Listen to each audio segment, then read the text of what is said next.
nabaon sa utang kasi mas malaki ang gastos compared sa kita.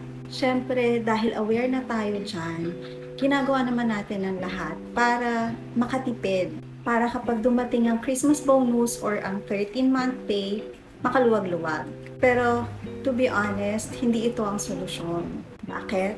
Bibigyan kita ng related example sa ganitong situation. Matatanggap mo yung Christmas bonus at saka yung 13-month pay. Pero ano bang ginagastos natin tuwing Christmas? Siyempre, kailangan natin bumili ng panghanda, hindi lang sa Christmas, sa New Year din. Bibili ng mga pangregalo, hindi lang pang pamilya. Of course, para din sa boss, mas bongga. Magkakaroon ng department presentation, kailangan mo mag-ambag para sa pambili ng props or hindi kaya para sa costume. Hala, asan na yung bonus? Yan ang isa sa mga binibigyan ng solution ng work from home setup. Minimizing the expenses to make your income enough for you to live a decent life.